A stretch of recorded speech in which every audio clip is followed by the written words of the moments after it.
Hello. Already நான் shuffle பண்ணி ஒரு கார்டு எடுத்தேன். ஒரு கார்டு வந்திருக்கு. கார்டு ஆல்ரெடி எடுத்தாச்சு. இந்த கார்டுலேருந்து எனக்கு என்ன மாதிரியான மெசேஜ் கிடைக்குதுன்னா, பார்க்குறவங்கள சில பேர் வந்து லைஃப்பில் நிறைய சுச்சுவேஷன்ஸ் ஆல்ரெடி ஃபேஸ் பண்ணிட்டு தான் இருக்கீங்க. தெரிஞ்ச விஷயந்தான். நிறைய விஷயங்கள் கொஞ்சம் ஸ்லோ டவுன் பண்ணிட்டு வந்துட்டுருக்கீங்க. அதே சமயத்தில் இப்போது நேச்சர் ஏற்படுத்துகிற சில விஷயங்கள், சில டிசாஸ்டர், அதெல்லாம் சடன் அன்எக்ஸ்பெக்டட்லி சில விஷயங்கள் நடக்கும். அந்த மாதிரி நடக்கும்போது எப்படி பொறுமையாக நம்ம உட்காந்துடுறோமோ அதுவே தானாக காம் டவுன் ஆகிற வரைக்கும், ஒரு புயல் வந்தாலும் சரி, அது மாதிரி சில விஷயம் நடக்கும்போது நம்ம எதுவுமே பண்ணுறது கிடையாது. ஜஸ்ட் ஒரு சேஃபான ஒரு இடத்த தேடுவோம். ஒரு சேஃபாக இருக்கிற மாதிரி வீட்டில் நிறையா அரேஞ்ச்மெண்ட்ஸ் பண்ணிப்போம், உட்காந்துருவோம். அந்த மாதிரி நீங்கள் உங்கள் இப்போதைக்கு இருக்கிற சுச்சுவேஷன்ஸ்க்கு ஒரு சேஃபான ஒரு மோடில், ஒரு ஜோனில் நீங்கள் இருக்கணும்னு சொல்லி நினைக்கிறீங்க. சேஃபான ஜோனில் இருக்கிறோன்னா நிறைய பேரை கொஞ்சம் அவாய்ட் பண்ணிவிட்டு கொஞ்சம் தனிமையாக இருக்கிறது, நிறைய விஷயங்களை இன்வால்வ் ஆகாமல் இருக்கிறது, சில விஷயங்கள் லைஃப்பில் சுச்சுவேஷன்ஸ் நடந்துட்டுருக்குன்னா அந்த டைமில் ரியாக்ட் பண்ணக்கூடாது. நம்ம கொஞ்சம் அமைதியாக இருக்கணும். அப்படி இருந்தோம்னா தானாகவே அது கொஞ்சம் டைம் எடுக்க தானாகவே சில விஷயங்கள் சரியாயிடும். அதே மாதிரி சரியாகுன்ற ஒரு மைண்ட் செட்டில் நீங்கள் எல்லாத்தையும் புரிஞ்சுக்கிட்டு கரெக்டாக தெளிவாக தெரிஞ்சு இப்போது நீங்கள் அமைதியாக இருக்கிற மாதிரி இருக்குது. அது தானாக சரியாகும் போது நம்ம என்ன பண்ணணுமோ அதுக்கான ஆக்ஷன் நம்ம எடுப்போம். நம்ம என்ன பண்ணோம் அதுக்கான வேலைகளை நம்ம செய்வோன்ற மாதிரி நீங்கள் அமைதியாக இருக்கிற மாதிரி இருக்குது. அமைதியாக இருக்கிற அந்த டைமில் ரொம்ப ஒரு கான்ஃபிடென்ட்டான ஒரு மைண்ட் செட்டில் தான் இருக்கிறீங்க. எப்போது அந்த புயல் அடங்குமோ உடனே நம்மளுடைய ஒர்க் ஸ்டார்ட் பண்ணுவோம். அது வரைக்கும் கொஞ்சம் நம்ம அமைதியாக இருக்கணுன்ற மாதிரி நீங்கள் நினச்சிட்ருக்கீங்க. ஓகே, அந்த மாதிரி ஒரு மைண்ட் செட்டில் இருக்கிற மாதிரி இருக்குது. இயற்கையோட நம்ம போய் போராட முடியாது, சண்டை போட முடியாது, நம்ம ஒன்றும் பண்ண முடியாது. நம்ம அமைதியாக சேஃபாக இருந்துட்டா எல்லாமே தானாக அதுவே அடங்கிடும். அதுக்கப்புறம் அடுத்த ஸ்டெப் எடுப்போன்ற மாதிரி சில பேர் உங்களுடைய லைஃப்பில் ஏதோ ஒரு சுச்சுவேஷன்ஸ் நீங்கள் ஹேண்டில் பண்ணிட்டு இருக்கிற மாதிரி இருக்கு. Oh my gosh, கண்டிப்பாக அதுக்காக தான் வெயிட் பண்ணிட்டு இருக்கீங்க. நீங்கள் அந்த ஒரு சுச்சுவேஷனில் நீங்கள் வந்துட்டு போராடி நீங்கள் முன்னேறி போயிட்டு போகணும்னு சொல்லி நினச்சிங்கன்னா கண்டிப்பாக அது ரொம்பவே ஒரு ஹர்ட்ஃபுல்லான ஒரு விஷயமா தான் மாறும். உங்களுக்கு நீங்கள் நினச்ச மாதிரியான விஷயங்கள் உங்களுக்கு நடக்கிறதுல கொஞ்சம் தாமதமாகும். இல்லை ஏதாவது ஒரு சில விஷயங்களை இன்னும் அதிகமாக நீங்கள் கிரியேட் பண்ணுற மாதிரி ஆகிடும் ஏதாவது ஒரு விஷயங்களை. அதனால் அமைதியாக இருந்து அது தானாக அடங்கினதுக்கப்புறம் நம்ம சில விஷயங்கள் பண்ணலாம்ன்ற மாதிரி மைண்ட் செட்டில் இருக்கிற மாதிரி இருக்கு இப்போதைக்கு.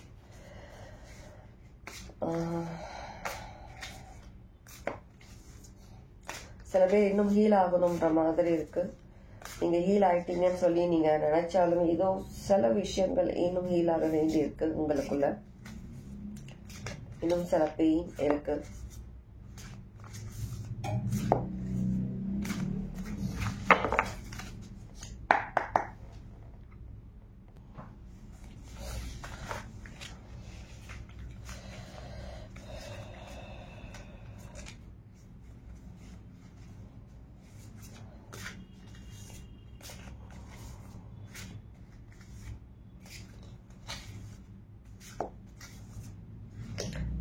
மெசேஜ் சேனல் என்ன ஆகுதுன்னா,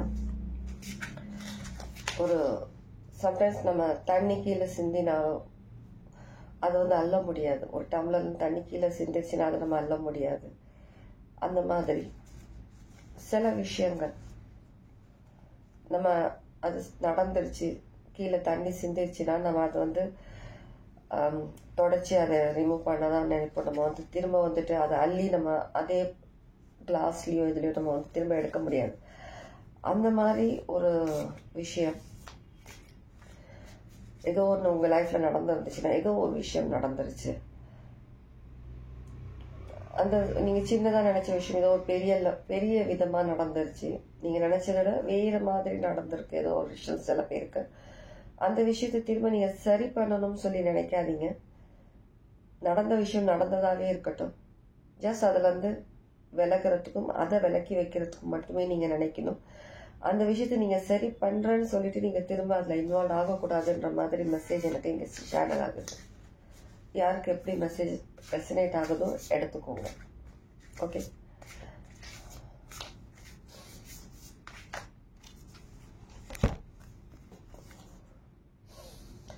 இந்த கார்டு வரும்னு நினைச்சேன். கண்டிப்பாக அந்த கார்டு வந்துருச்சு. 5 of coins, Ace of coins and strength. Correct. நீங்கள் வந்துட்டு நான் சொன்ன மாதிரி இப்போ இருக்க சுச்சுவேஷன்ஸ்க்கு கொஞ்சம் நீங்கள் விலகி இருந்துட்டு காம் மைண்டோட நீங்கள் ஒர்க் பண்ண ஆரம்பிச்சிங்கன்னா நீங்கள் நினச்ச மாதிரியான விஷயங்கள் கண்டிப்பாக உங்களுக்கு கை கூடும், என்ன விஷயமா இருந்தாலும். ஆனால் இப்போ இந்த அமைதியாக இருக்கிற நேரத்தையும் நீங்கள் ரொம்பவே ஒரு போல்டாக உட்காந்துட்டு இருக்கிற மாதிரி தான் இருக்குது. போல்ட் கான்ஃபிடென்ட்டோடு உட்காந்துட்டு இருக்கிற மாதிரி தான் இருக்குது.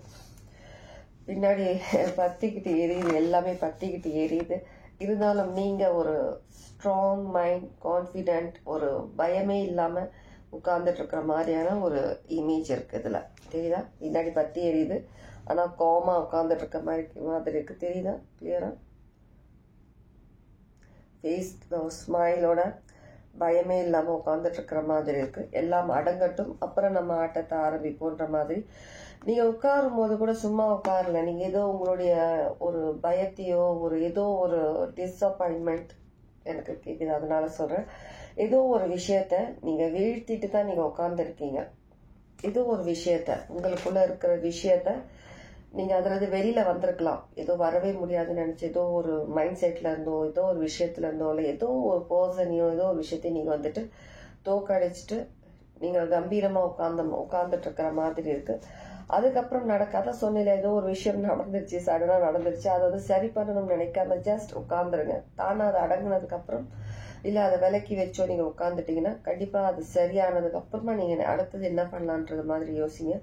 எப்போவும் ராஜா தான், இறங்கி போகக்கூடாது.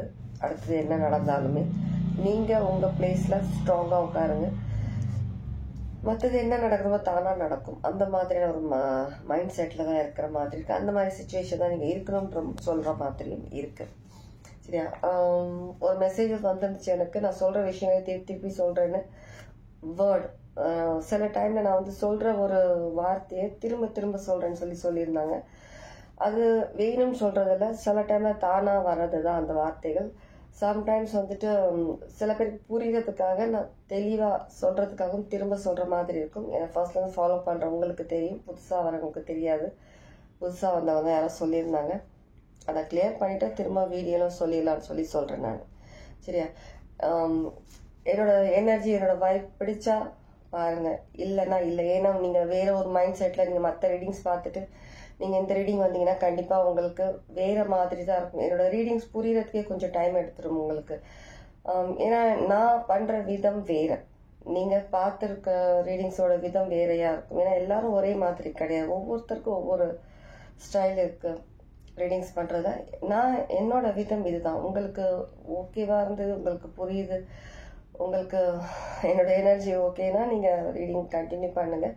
இன்கேஸ் உங்களுக்கு அதில் ஏதாவது உங்களுக்கு மிஸ்டேக் தெரியுது, உங்களுக்கு ஏதாவது உங்களுக்கு புரியல அப்படின்னா நீங்கள் நெகட்டிவாக கமெண்ட்ஸ் பண்ண வேண்டாம். மற்றவங்களுக்கு அது வேறு மாதிரி அஃபெக்ட் ஆகும். நீங்கள் ஜஸ்ட் போயிடுங்க, அதுலேருந்து போயிட்டு நீங்கள் மற்ற ரீடிங்ஸ் பார்க்கலாம். தேவையில்லாமல் நீங்கள் வந்துட்டு மெசேஜ்லாம் தேவையில்லை, நெகட்டிவ் மெசேஜஸ்லாம். நான் ஆல்ரெடி நிறைய விஷயங்கள் சொல்லியும் இருக்கேன். சில பேருக்கு ரெசனேட் ஆச்சுன்னா எடுத்துக்கோங்க, இல்லைன்னா இல்லைன்னு சொல்லி அப்படி சொல்லி கூட சில பேர் வந்து சொல்றது ஏதாவது கமெண்ட்ஸ். எல்லா ரீடிங் எல்லாருக்கும் ரெசனேட் ஆகாது. சில மெசேஜஸ் சில பேருக்கு மட்டும்தான் ரெசனேட் ஆகும். நீங்கள் வந்துட்டு உங்களுக்கு அந்த விஷயங்களை நீங்கள் உங்களுக்கு எடுத்துக்கணும்னு நினச்சிங்கன்னா கண்டிப்பாக அது வந்து நீங்களும் உங்களை கன்ஃபியூஸ் பண்ணுற மாதிரி இருக்கும், தேவையில்லாத ஒரு விஷயங்கள் பண்ணுற மாதிரி இருக்கு. ஒரு மெசேஜாவது ரெசனேட் ஆகும். அதனால் எந்த மெசேஜும் எதுவுமே நீங்கள் வந்துட்டு உங்களுக்கானதுன்னு சொல்லி உடனே அக்செப்ட் பண்ணாதீங்க. உங்களுக்கு தெரியும் உங்களுக்கான மெசேஜஸ் எதுனா உங்களுக்கு தெரிய வரும். சரியா? இதெல்லாம் நான் புதுசாக வந்தவங்களுக்காக சொல்லிட்டு இருக்கேன்.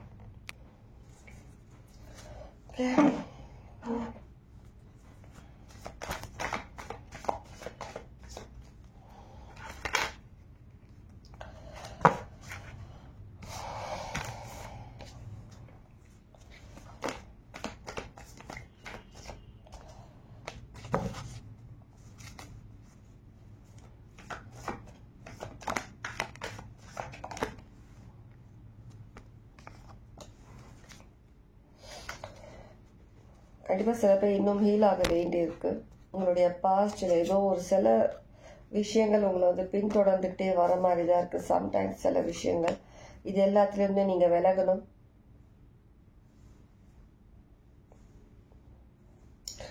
உங்களுக்காக கடவுள் கொடுக்குற சில விஷயங்களை வந்துட்டு உடனே நீங்கள் வந்துட்டு அதுலேருந்து வேறு யாருக்காவது நீங்கள் அதை கொடுக்கணும்னு நினச்சிங்கன்னா சில நல்ல விஷயங்கள் அப்படி பண்ண முடியாது. ஏன்னா உங்களுக்கு கொடுத்த விஷயங்கள்ல முதல்ல நீங்கள் வந்துட்டு உங்களுக்கு தேவை, உங்கள் தேவைகளை நீங்கள் ஃபுல்ஃபில் பண்ணிக்கோங்க. என்ன மாதிரியான விஷயம் இருக்கோ அதுக்கப்புறமா நீங்கள் ஓரளவுக்கு நீங்கள் செட்டில் ஆனதுக்கப்புறம் தான் மற்றவங்களுக்காக நீங்கள் பண்ணுற மாதிரி இருக்கும். ஏன்னா நீங்கள் சில விஷயங்கள்ல வந்துட்டு நீங்கள் ஒரு கால் எஸ்ன்னு ஒரு கால் நோன்றும் இந்த மாதிரி ஏதோ ஒரு இம்பேலன்ஸாக இருக்கிற மாதிரி இருக்கு. ஏதோ ஒரு விஷயம் பேஷன்ஸ் இல்லாத மாதிரி இருக்கு. ஏதோ ஒரு விஷயத்துல பேஷன்ஸே இல்லாம ஏதோ சில விஷயங்களுக்காக நீங்க மைண்ட்ல தேவையில்லாத கன்ஃபியூஷன், ஓவர் திங்கிங், தூக்கம்லாம் கொஞ்சம் விட்டு கொஞ்சம் அதிகமா யோசிச்சுட்டு இருக்கிற மாதிரி இருக்கு.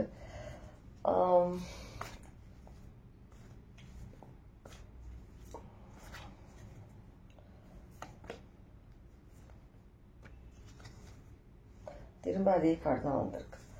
கொஞ்சம் பொறுமை ரொம்ப முக்கியம் சில விஷயங்கள்ல. இப்போதைக்கு உங்களுடைய சேஃப், உங்களுடைய ப்ரொடெக்ஷன் ரொம்ப முக்கியம். நீங்க தேவையில்லாம வந்துட்டு வேற ஏதோ ஒரு விஷயத்துல நீங்க இன்வால்வ் ஆகணும்னு நினைச்சாலோ இல்ல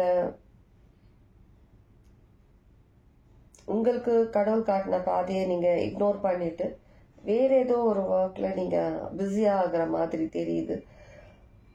உங்களுக்கு கொடுத்த ஒர்க் இக்னோர் பண்ணியிருக்கீங்க, உங்களுக்கு காட்டின பாதையை நீங்க இக்னோர் பண்ணியிருக்கீங்க, வேற ஏதோ ஒரு விஷயத்துல டிஸ்ட்ராக்ட் ஆயிட்டு இருக்கிற மாதிரி தெரியுது.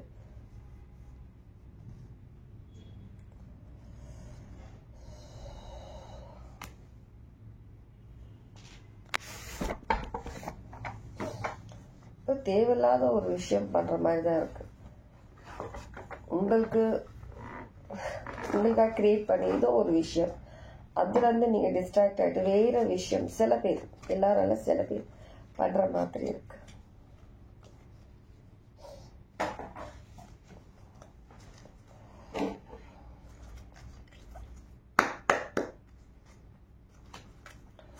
கொஞ்சம் பவுண்டரிஸ் தேவை திரும்ப சில பேருக்கு. திரும்ப வந்துட்டு நீங்க ஆல்ரெடி தாண்டி வந்த ஒரு பாத், ஒரு லைஃப்ல திரும்ப நீங்க போகணும்னு நினைச்சீங்கன்னா இல்லை ஏதோ ஒரு விஷயம் வந்து உங்களை வந்துட்டு மெமரிஸா இருக்கலாம், பின்தொடர்ந்து வந்துட்டே இருந்ததுன்னா இக்னோர் பண்ணிட்டு இருக்கிறது நல்லது.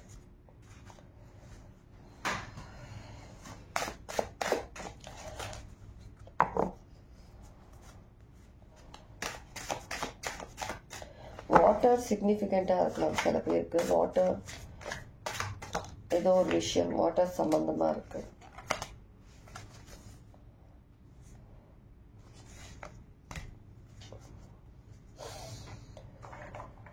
தேவையில்லாத ஒரு விஷயம், ஆல்ரெடி அந்த விஷயத்துல இருந்து நீங்க வெளியில வரணும்னு சொல்லி கஷ்டப்பட்ட விஷயம்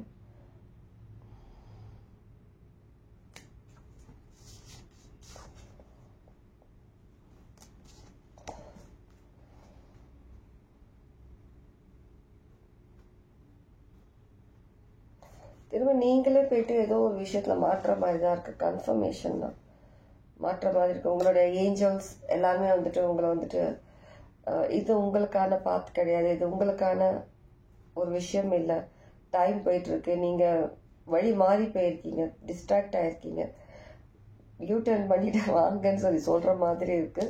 இது பாத் கிடையாதுன்ற மாதிரி. ஆனா நீங்க என்னன்னா வேற ஏதோ ஒரு உலகத்துல வேற ஏதோ ஒரு மைண்ட் செட்ல தியானம் பண்ணிட்டு வேற ஒரு விஷயத்துல நீங்க உட்கார்ந்த மாதிரி இருக்கு. உங்களுக்கான விஷயத்தை விட்டு வேற ஒரு விஷயத்துல சிக்னிபிகண்டா இருக்காது.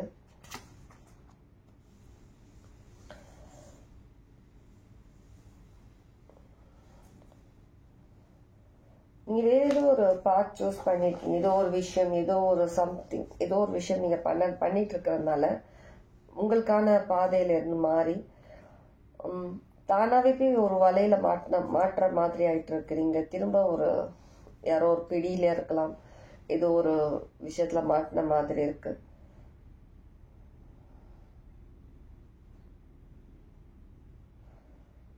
உங்களை அதுல மாட்டி வைக்கிறதுக்கு திரும்ப நீங்களா போய் மாட்டி வைக்கீங்க ஒரு விஷயத்துல. அவ்வளோ ஸ்ட்ரகிள் பண்ணிட்டு நீங்க வெளில வந்திருக்கீங்க ஏதோ ஒரு விஷயம், திரும்ப அதே விஷயத்துல போய் மாட்டின மாதிரி இருக்கு. ஆனா உங்களுடைய பாஸ்ட் லைஃப்ல திரும்ப பாஸ்ட் லைஃப்னா ரீசன்ட் எக்ஸா இருக்கலாம், ஏதோ ஒரு வேற விட்டுட்டு வந்த ஏதோ ஒரு ஜாபா இருக்கலாம், உங்களுக்கு பிடிக்காம ஏதோ ஒரு ரீசன்னால அந்த மாதிரி ஏதோ ஒரு விஷயத்துல திரும்ப நீங்களா போய் இன்வால்வ் ஆயிட்டு நீங்களா ஏதோ ஒரு விஷயம் ஏதோ ஒரு கன்ஃபியூஷன் அந்த மாதிரி ஏதோ ஒரு விஷயத்த போய் நீங்க மாட்டி இருக்கிற மாதிரி இருக்கு. தானா போயிட்டு தூக்கு கயிறுலாமா தனக்கு தானே போய் நிக்கிற மாதிரி மாட்டி இருக்கீங்க. உங்களுக்கான ஒரு நல்ல பாதையை விட்டு தேவையில்லாத வேலை பண்றீங்க, தேவையில்லாத ஒர்க் சில பேர் பண்ணிட்டு இருக்கீங்க. இவ்வளவு காலம் நீங்க கஷ்டப்பட்டது எல்லாமே வீணா போற மாதிரி ஆயிடுச்சு. உங்களுடைய பாத் கடவுள் காட்டின பாத் அது செலக்ட் பண்ணி ஆல்ரெடி உங்களுக்கு காட்டுறாங்க, அந்த வழியில மட்டுமே நீங்க சூஸ் பண்ணி போயிட்டு இருக்கணும். உங்களை இயற்கை எப்படி கூட்டிட்டு போதோ அது அப்படியே ஃப்ளோவா அப்படியே போயிட்டே இருங்க. தேவையில்லாம நீங்க டிஸ்ட்ராக்ட் ஆகுறதுனால திரும்பவும் நீங்க பழையபடி சில விஷயங்கள் அதே ஒரு சைக்கிள் அதே ஒரு சில விஷயங்கள் நீங்க கிரியேட் பண்ணி அதுக்குள்ள இருக்கிற மாதிரி இருக்கு. நீங்க ஸ்ட்ரகிள் பண்ண விஷயங்கள்லாம் வீணா போற மாதிரி இருக்கும். யாருக்கு ரெசனேட் ஆகுதோ எடுத்துக்கோங்க. எனக்கு என்ன மெசேஜஸ் நீங்க தெரியுதோ தான் சொல்லிட்டு இருக்கேன். Okay, take care, God plus.